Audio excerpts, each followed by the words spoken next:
Vamos às notícias? Marcão. Então vamos para o tema de um dos maiores premiados do Oscar, temas de John Williams, porque aqui agora ele está. Por favor, Daniel Zuckerman, apresente Marco Antônio Costa. Claro. Ele que vem trazer as notícias e as informações. Está aqui na programação da Jovem Pan, nosso jornalista, comentarista. Sucesso. E sempre, muito gentilmente, espero que ele nunca faça conosco o que os outros fizeram. O que os outros fazem. E muitos fizeram, viu, Marcão?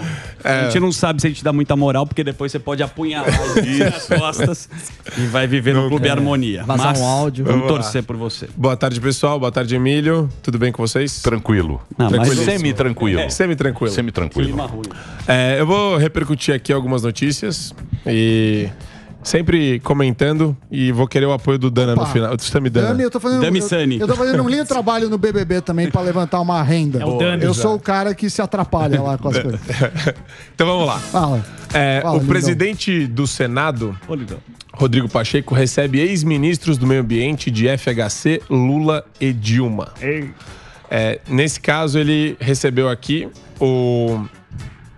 um grupo formado por José Carlos Carvalho, Sarney Filho, Isabela Teixeira e Carlos Mink.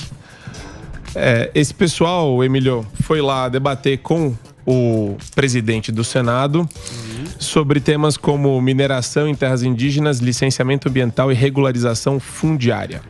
O Pacheco ele se comprometeu para que propostas do governo do presidente Jair Bolsonaro sobre o setor não tenham andamento acelerado na casa. Segundo ele, aspas, a ideia é permitir o exaurimento da discussão. Fecha aspas. Os ex-ministros vieram pontuar questões relativas ao meio ambiente, que são, obviamente, uma pauta importante hoje no Senado Federal e do Congresso Nacional, disse o senador. Ainda segundo ele, é muito interessante que esse fórum congrega ex-ministros de Estado de área de diversos governos, desde o governo do presidente Collor até o último governo, e todos no objetivo de contribuir para essa pauta do meio ambiente no Brasil. Para o presidente do Senado, Emílio, um grande desafio para o país é conciliar o desenvolvimento econômico com a preservação do meio ambiente. Ele defendeu a modernização da legislação do licenciamento ambiental e disse que o parlamento está tratando de temas como a liberação de agrotóxicos, a regularização fundiária e a mineração em terras indígenas. Pacheco pediu aos ex-ministros que estudem cada projeto em tramitação no Congresso relacionado ao meio ambiente e apresentem sugestões aí de melhorias. Para ele, a regularização por exemplo, algo que tem que ser feito, mas não pode ser, aspas, um passe livre para a apropriação de terras públicas no futuro. Emílio, isso daqui é claramente uma maneira de você boicotar reformas importantes que deveriam sim ter um debate acelerado. São temas que, apesar de terem surgido agora com contexto de guerra, quando a gente fala sobre a questão dos fertilizantes, é uma situação que ela é urgente, ela é premente para nós há muito tempo.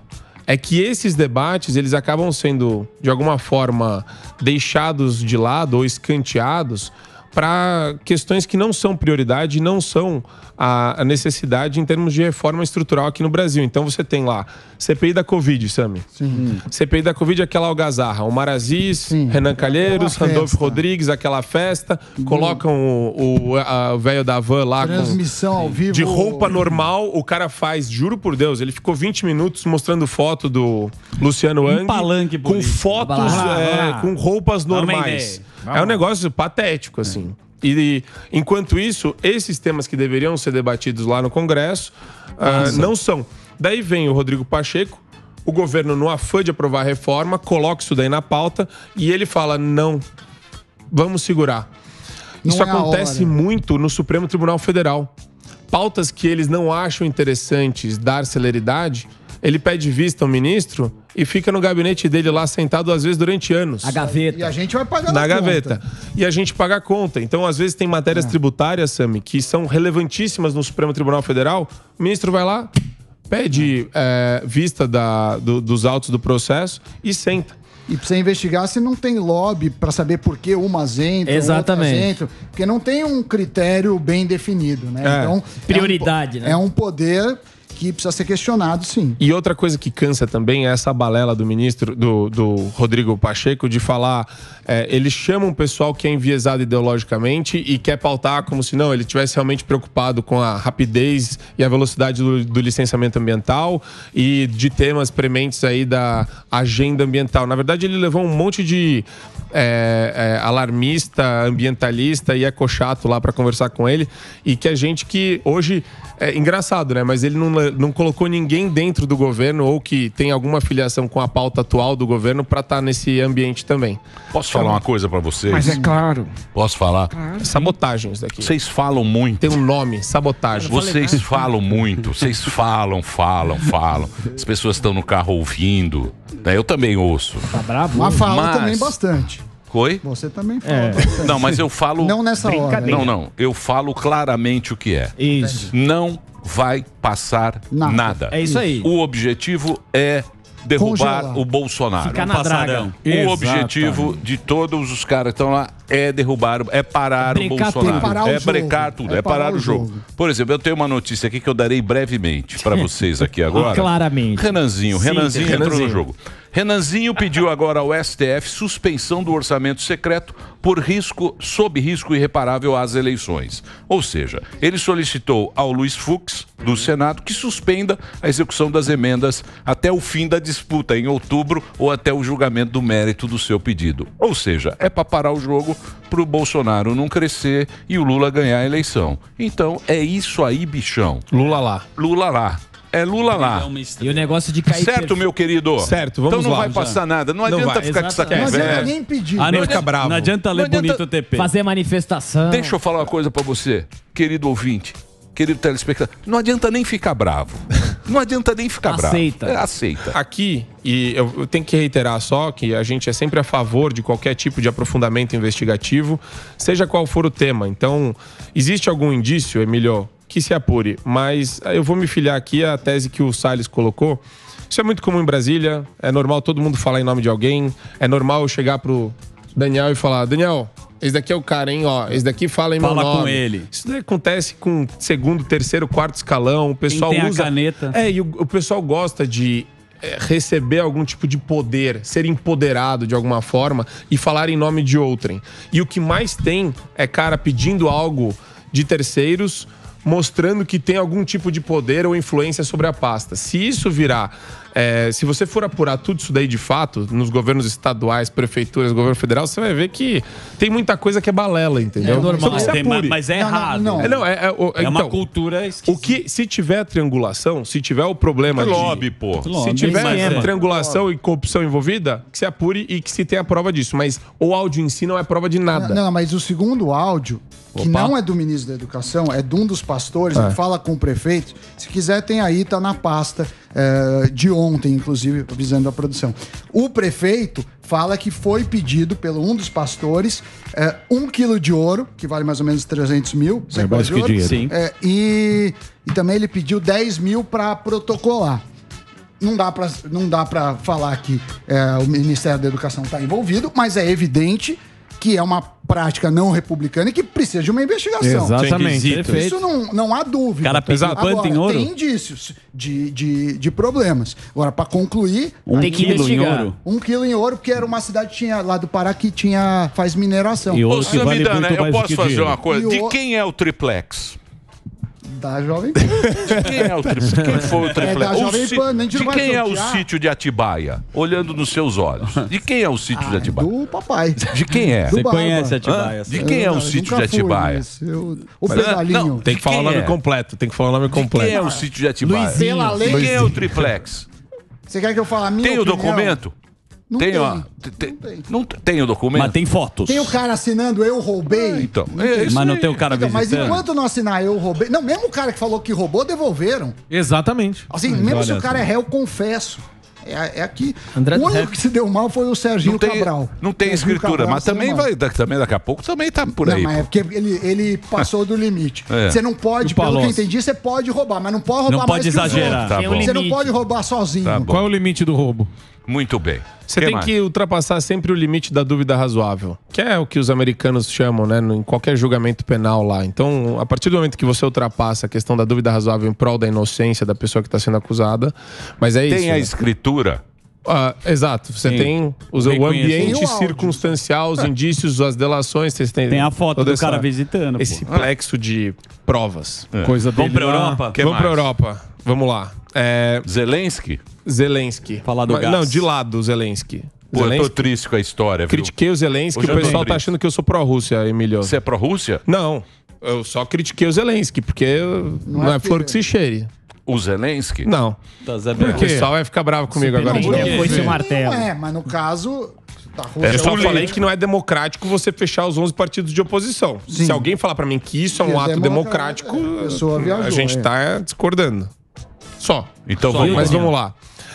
Estados Unidos e União Europeia fecham um acordo de gás para frear russos. Vamos lá. A Rússia hoje responde a 45% do fornecimento de gás à União Europeia. Autoridades dos Estados Unidos e da União Europeia anunciaram nesta sexta-feira um novo acordo para fornecimento de gás, de modo a limitar a dependência do continente das exportações vindas da Rússia. Pelo acordo selado em Bruxelas, os Estados Unidos garantem aos parceiros europeus o fornecimento de 15 bilhões de metros cúbicos extras de gás natural liquefeito, GNL, até o final de 2022. Em médio prazo, na projeção para 2030, a demanda anual do continente deve ir a 50 metros cúbicos. O anúncio foi feito logo depois do encontro entre o presidente dos Estados Unidos, Joe Biden, o senil, e a presidente da Comissão Europeia, Ursula von der Leyen. O acordo de gás ocorre em meio aos esforços dos aliados para minar a economia russa. Em retaliação à invasão militar da Ucrânia, Vladimir Putin usou a energia da Rússia para manipular os vizinhos, afirmou Biden em entrevista coletiva nesta sexta-feira. Aqui, Emílio, você tem uma movimentação natural, mas eu gosto sempre de trabalhar com um pouco de contra-informação. Então, tem muita gente na mídia e nos meios de comunicação falando que a Ucrânia está se prejudicando muito com essas sanções econômicas e com as restrições. Mas eu já ouvi de muita gente... A Ucrânia ou a Rússia? Desculpa, eu falei... Você falou Ucrânia. Desculpa, a Rússia. A Rússia. Mas eu tenho falado com muita gente que tem negócio lá, que faz negócio com os russos, e eles estão falando que essas restrições econômicas, elas são facilmente penetradas. Você consegue... Dinheiro. Se tiver dinheiro... Você consegue viabilizar os negócios com a Rússia... Já pelo código que não é o SWIFT, diretamente pela China. Então, você consegue o principal, Gazprobank, que é o principal banco russo, ele não está sendo bloqueado de nada. Existem alguns bloqueios pontuais na Inglaterra. Então tem uma série de elementos aí econômico-financeiros que o pessoal acha, pela repercussão midiática, nossa, agora os russos estão ferrados. E não é bem assim, é muito poroso. Os banqueiros. O Roman complexo de... Nos últimos... Os banqueiros, né, Sami? Nos últimos 5 dias... o Bitcoin subiu 9,33%, justamente porque os russos estão sinalizando que vão vender gás por Bitcoin. E aí é um sistema. Mas diz que o Putin quer em rublo. Ele fala: vocês vão me pagar, eu quero em rublo. Não, mas esse é o motivo da alta recente do Bitcoin. Ele acaba sendo uma moeda. O mercado se adapta, né? O mercado sempre vai se adaptar, mas não significa que todos vão se dar bem. São coisas diferentes. E não subestimem o poder econômico da China na região também com a Rússia. A Rússia vai ser um grande mercado, aí, uma extensão do mercado chinês. Então saem multinacionais americanas, entram multinacionais chinesas e pronto, você tem aí esse ciclo econômico alterado. Você prefere um iPhone ou um Xiaomi? iPhone, sem sombra de dúvida. Tá vendo? Chinês não dá. Dele é o 13. Carro chinês. O Xiaomi. Superman burguês. O Superman também é comunista. O iPhone é feito na China. E para concluir, agora até o Sami vai conseguir colaborar. Muito obrigado. Estados aprovam um novo ICMS único para o diesel. Os secretários estaduais da Fazenda aprovaram nesta quinta-feira a adoção de um valor único de imposto sobre circulação de mercadorias e serviços para o óleo diesel S10, o mais usado no país, a 1,0060 por litro. Foi durante uma reunião extraordinária dos representantes dos estados no Conselho Nacional de Política Fazendária, o CONFAS. A medida vale a partir de 1º de julho, para que os estados tenham tempo de ajustar o sistema que administra a arrecadação e para adaptações no programa da nota fiscal eletrônica. Até lá, os valores congelados em novembro de 2021 continuarão sendo aplicados.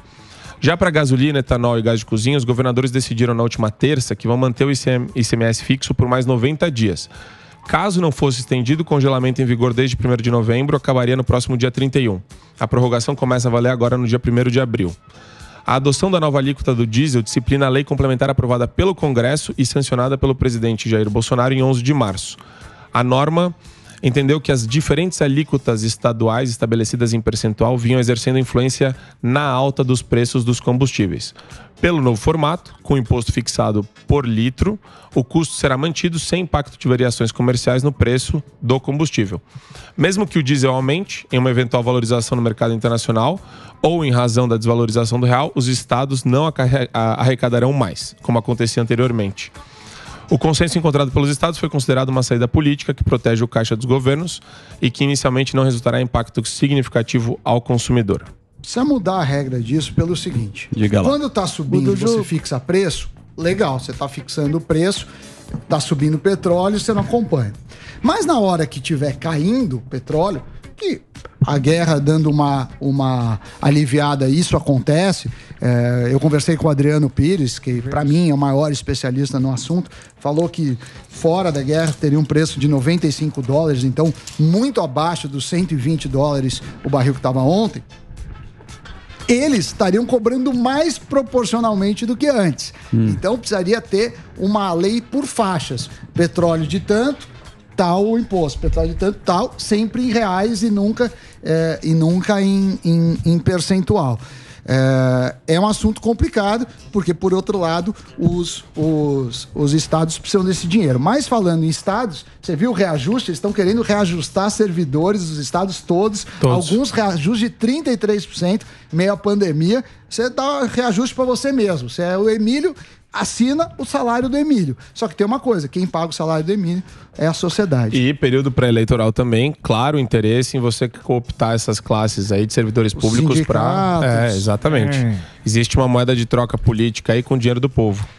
Que é uma pena, né? Porque é o que você falou, período pós-pandêmico, o pessoal usando... Não, todo mundo perdeu... Todo mundo perdeu, o servidor público vai ganhar um reajuste de 30%, 20%. E aí vai falar que não tem dinheiro para outras coisas. Então... O Zé do comércio ali da esquina teve que fechar porque o Dória fez o lockdown. E aí o pessoal que Dória não subiu, teve nenhum risco de perder o... Tá começando a ficar... O Dória tá com... Tá começando se ele continuar assim... Tô com medo. 2090... Começando a ficar perigoso. Turno. Tá com... Deu quanto deu lá? 1%. É 2, 1. Mas ele já começou a inaugurar coisa que nem existe ainda. O cara tá maluco, Emílio. Como assim, mano? Dória surtou. O gerente ficou... trem que vai receber trem chinês. Projeto de trem. Você não gosta muito do Dória, não? Pelo que eu vi. Não, acho que nem... Não, acho que ninguém. Acho que 99% da turma... Não, eu votei nele. Só ele. Você vai votar no Jaiminho? Acelera, lembra que ele acelera São Paulo, acelera. Vai votar no Rodrigo. Tarcísio. Tarcísio tá na Tarcisão cara. Tarcisão da massa. Não dá. Esses caras não dá. O cara não dá. É socialista travestido de tucano. Não dá, meu. O cara que faz lockdown, pra mim, é socialista. Socialista Fabiano. O cara que fecha comércio e fala que tá salvando vida é um louco. Mas o Alckmin desvairado. Mas o Alckmin vem aí. Eu gostava do Dória quando ele se vestia de gari, maravilhoso. Quando ele se vestia de pobre. De mendigo.